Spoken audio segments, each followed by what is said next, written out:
talking about Capricorn Lagna, Capricorn rising, which is Makara Lagna.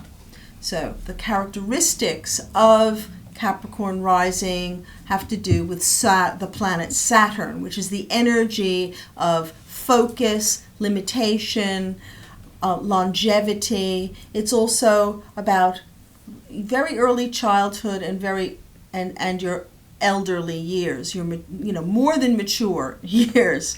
It talks the beginning and end of life.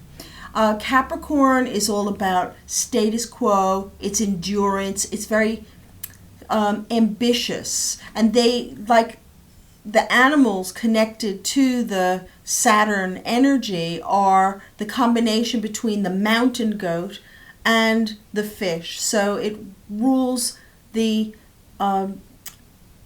Earth with this watery element, this great sensitivity. So even though Capricorn rising can seem a bit kind of disciplined and hard on the outside, they are very, very sensitive on the inside and often have a great deal to do with esoteric matters. They're interested in esoteric matters.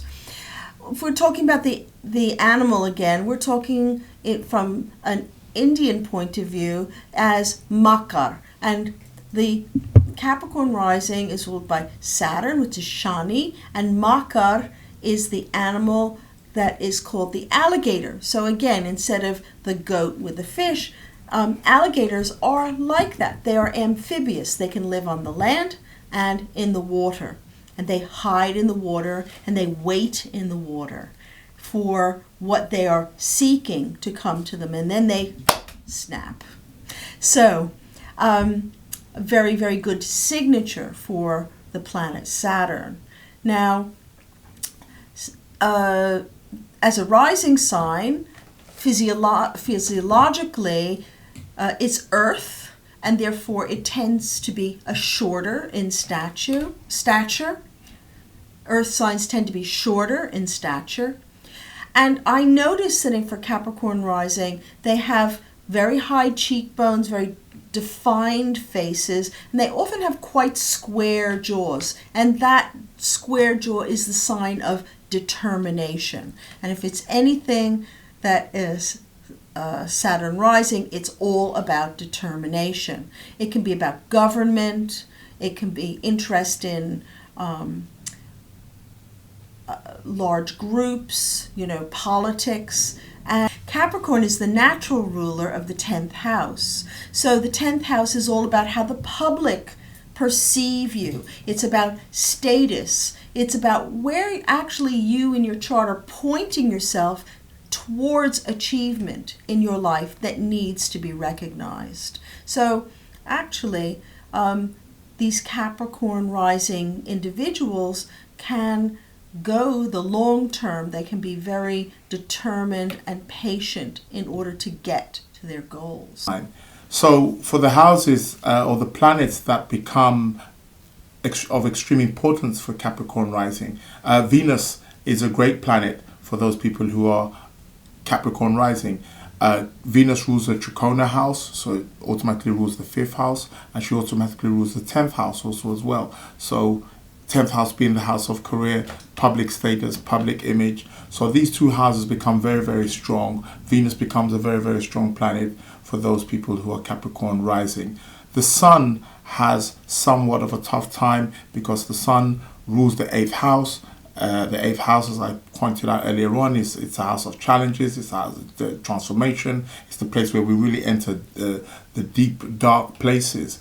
And for Capricorn rising, this can be somewhat problematic. So based on where the Sun is for those people who are Capricorn rising, may have a bit of a challenging time depending where their Sun is in the chart.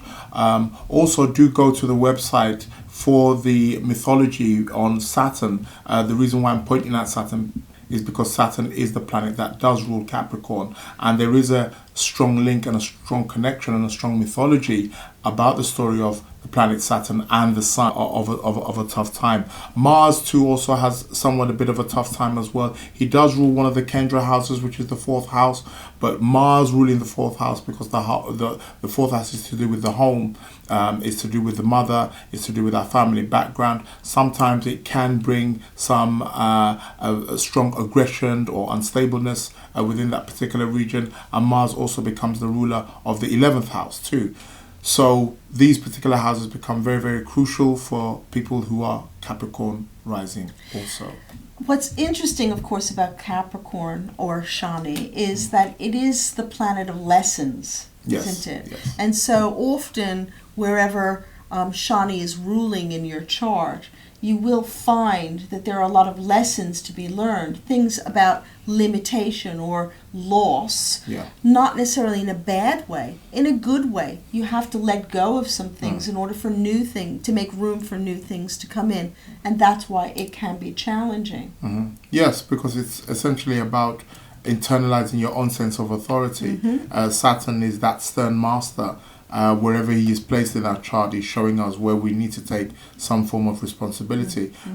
So for those people who are Capricorn rising, they inherently have this internalized authority inside of them, and this is very often why they make very good bosses, or they do good in business. They make very affluent leaders, politicians, and so on and so forth. So this is one of the key purposes behind that. So also there is this question of justice and fairness connected with Saturn. You know, it's about taking away all the things that have no more meaning and bringing it down to the essence. Yes. And that's not easy. And it's what we're here to do. Yes.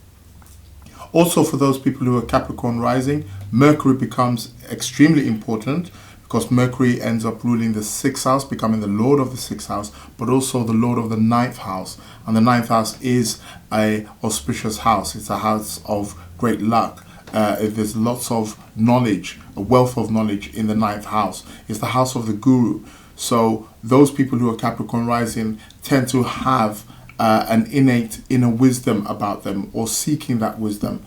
They can go on to become great teachers also as well. So Mercury becomes a very, very important planet for those people who are Capricorn rising too.